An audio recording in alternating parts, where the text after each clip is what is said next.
Do you go with the Congress? Was there an attempt made for a secret understanding with the Congress? Have you ever thought of a secret understanding with the Congress? ये क्या fetish है? रुको जरा, सबर करो। ये इतनी गंदी गंदी बातें क्यों करते हैं? सीक्रेट अंडरस्टैंडिंग विद कांग्रेस सोचो, जिंदगी में नहीं सोच सकते यार ये। आप तो एकदम राइमिंग बोल गए भैया जी। हाँ, आँख बंद, नाक बंद, खोटा खोटा बात बंद, बनना है तो बाप। जब से आपकी सरकार आई है, दिल्ली में इलेक्ट्रिसिटी फ्री हो गई है, वाटर पानी भी बहुत फ्री हो गया है, और बसेस में ट्रांसपोर्टेशन आपने बहुत नॉमिनल कर दिया है, कहीं कहीं फ्री है।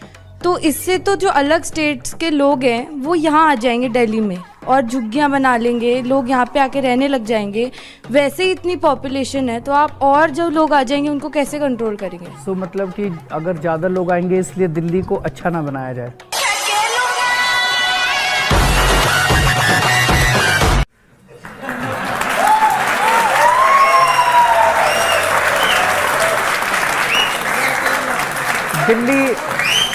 दिल्ली दिल वालों की है, दिल्ली देश का दिल है और पूरे देश के लोगों का सबका स्वागत है दिल्ली के अंदर। दिल्ली मिनी इंडिया है। मेरे रास्ते में किसी को मैं आने नहीं देता, मेरी सोच है सुलझेली में समझाने नहीं देता।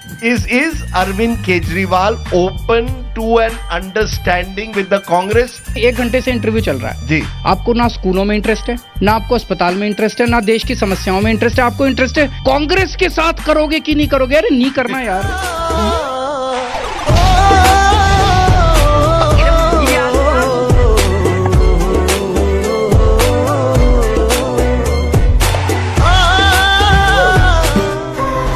इनसे पूछ लो, मोदी मोदी चिल्लाने से हाउस टैक्स माफ होता हो तो मैं भी चिल्लाऊंगा मोदी मोदी।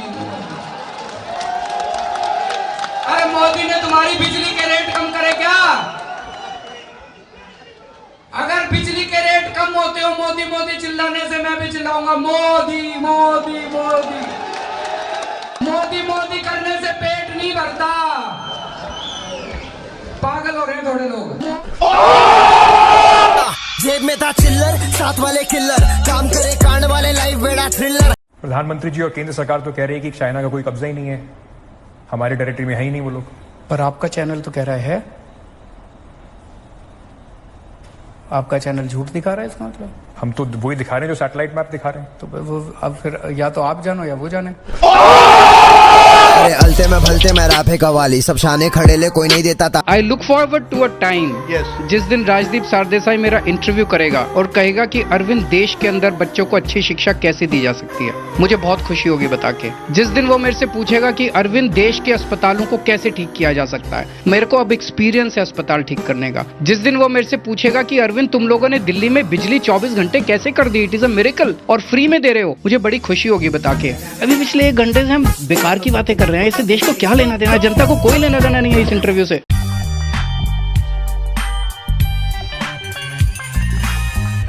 हाँ, आँख बंद, नाक बंद, खोटा खोटा बात बंद, बनना है तो बाप। एक बीजेपी का नेता खड़ा होकर कहता है औरतों को 4-4 बच्चे पैदा करने चाहिए। दूसरा नेता कहता है औरतों को 5-5 बच्चे पैदा करने चाहिए।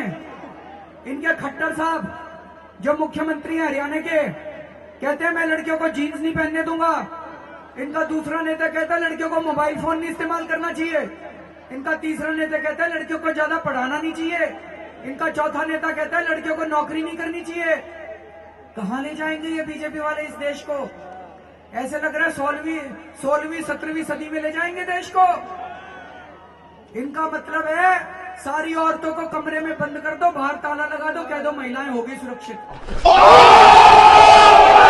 मेहनत करके तेरे भाई ने पूरा ड्रीम बना दिया, अब पिक्चर या सड़कों पे सीन बना दिया। अरविंद जी, बड़ा सवाल यह है कि आप कांग्रेस को लेकर बड़े सॉफ्ट हैं इन चुनाव में। आपको नहीं लगता कि राहुल गांधी के रोड शोज के बाद, सोनिया गांधी जी की रैली के बाद कांग्रेस का टेम्पो भी बड़ा है और कहीं उससे आपको नुकसान ना हो जाए, क्योंकि आपका और उनका वोट बैंक सेम है? बिल्कुल 0 सीट आ रही है सर उनकी।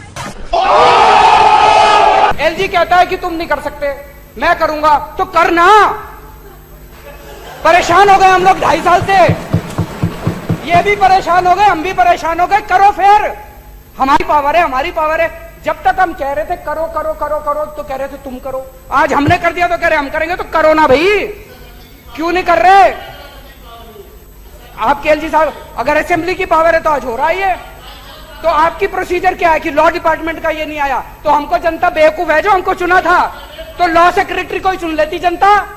जनता ने मुख्यमंत्री को चुना था, जनता ने एजुकेशन मिनिस्टर को चुना था, जनता ने आपको चुना था, तो जनता बेवकूफ है? जनता लॉ सेक्रेटरी को चुन लेती? क्या जरूरत थी मुख्यमंत्री को चुनने की? बेवकूफ मत बनाओ आप। आज अगर यहाँ पे जो अभी उप मुख्यमंत्री ने बोला, अगर यहाँ कोई प्राइवेट मेंबर भी बिल पेश कर दे और ये पास हो जाए, कोई नहीं पूछने वाला लॉ सेक्रेटरी को और फलाने ढिमके सेक्रेटरी को। ये सेक्रेटरी चला ले तो ये देश डूबता थोड़ी, हमारी थोड़ी जरूरत पड़ती। ये ब्यूरोक्रेसी से नहीं चलता देश, डेमोक्रेसी से चलता है देश। कड़क बन मत बन तू ढोकला, सिर्फ पटेली तू मारता है अंदर से खोखला। देयर आर सर, आपको पाकिस्तानियों की बड़ी प्रॉब्लम पड़ी है, भारत के लोगों की कोई प्रॉब्लम नहीं है। भारत के अंदर इतनी बेरोजगारी है, हिंदुओं की, क्रिश्चियंस की, पारसीज की, सिखों की, उनकी बेरोजगारी सॉल्व हो गई। आपसे उनकी बेरोजगारी सॉल्व नहीं हो पा रही, इसलिए आपने जानबूझ के ध्यान भटकाने के लिए किया। आप फिर शाहीन बाग क्यों नहीं गए सर? क्या जरूरत है? शाहीन बाग क्या जरूरत है? मैं आपसे ये पूछ रहा हूं, आप अपने चैनल के जरिए, एक मिनट, जेएनयू के एक मिनट, छात्र जाते हैं, मैं आपसे पूछ रहा हूं सर। आज तमाम इंटेलेक्चुअल्स जाते हैं, आप गए थे? मैं क्यों जाऊं? मैं आपसे एक चीज पूछना चाहता हूं। ये नहीं जाएंगे।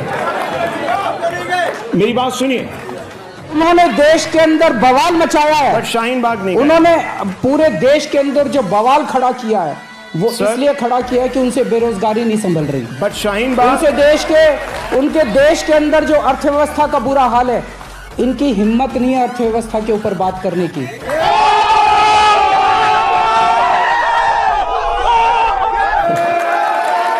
इनकी हिम्मत नहीं है बेरोजगारी पे बात करने की। वो लोग इतने पावरफुल हैं, इनका चैनल बंद करा देंगे। इसलिए सारा दिन सुबह से शाम तक केवल और केवल हिंदू और मुसलमान, हिंदू मुसलमान। एक मिनट मुझे बोलने दीजिए। अब केवल 24 घंटे हिंदू मुसलमान करते हैं। ये देश सारे धर्मों से बना है, ये देश सारी जातियों से बना है। इस देश के लिए हर व्यक्ति अपनी जान कुर्बान करने के लिए तैयार है, और जो लोग इस देश को बांटने की कोशिश कर रहे हैं, उनके मंसूबे कभी सफल नहीं होंगे। ये देश कैसे आगे बढ़ेगा? ये देश तब आगे बढ़ेगा जब इस देश का हर बच्चा शिक्षित होगा। लेकिन हमारे देश के लोग बहुत महान हैं, वो कभी भी बढ़ने नहीं वाले। वो इनके और बीजेपी के मंसूबों के ऊपर पानी फेर देंगे। नाक बंद, खोटा खोटा बात बंद, बनना है तो बाप। इस बार क्या आपको लगता है कि प्रधानमंत्री नरेंद्र मोदी के नाम पर जब चुनाव लड़ा जाएगा, और अभी वो बहुत बड़ी मेजोरिटी से वापस आए हैं, तो कहीं ना कहीं उससे परेशानी होगी आपको? दिल्ली का जवाब दे रहे हैं आपका। दिल्ली का चुनाव दिल्ली के काम पे होगा। 5 साल में दिल्ली सरकार ने जो काम किया, उन कामों के ऊपर जनता वोट डालेगी। बीजेपी के किसी लोकल कैंडिडेट को अब अपना कंटेंडर देखते हैं? मनोज तिवारी, बहुत सारे नाम हैं यहाँ पे, विजय गोयल, हर्षवर्धन।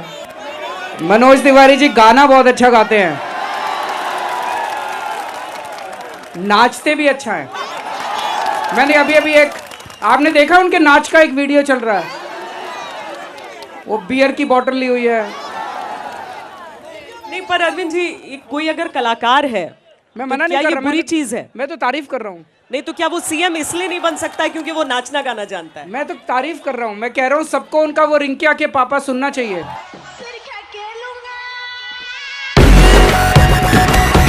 धान का एमएसपी 1868 है।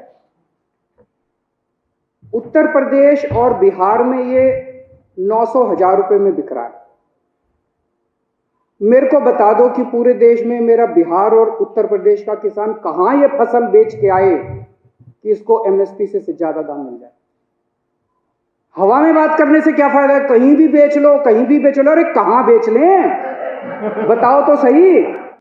उनसे पंजाब में खरीदेगा, उत्तर प्रदेश में उनसे 800 रुपए में बेच के वही बड़े बड़े पूंजीपति इतनी महंगाई कर देंगे कि वो पूरे देश के अंदर इसको महंगा बेचेंगे। पिछले 6-7 साल से आप लोग देख रहे हो कि भारतीय जनता पार्टी ने चुनावों को कितना महंगा कर दिया। कितना पैसा खर्च होता है चुनाव के अंदर, कितना पैसा खर्च होता है। ये कानून किसानों के लिए नहीं बनाए गए, ये कानून भारतीय जनता पार्टी के चुनावों की फंडिंग कराने के लिए बनाए गए। इसको ये देश जितनी जल्दी समझ ले, किसान तो समझ गए, बाकी देश भी जितनी जल्दी समझ ले उतना अच्छा होगा। तो अध्यक्ष महोदय, मैं इसका समर्थन करता हूं और ये 3 कानून हैं, ये तीनों कानूनों को मैं सदन के सामने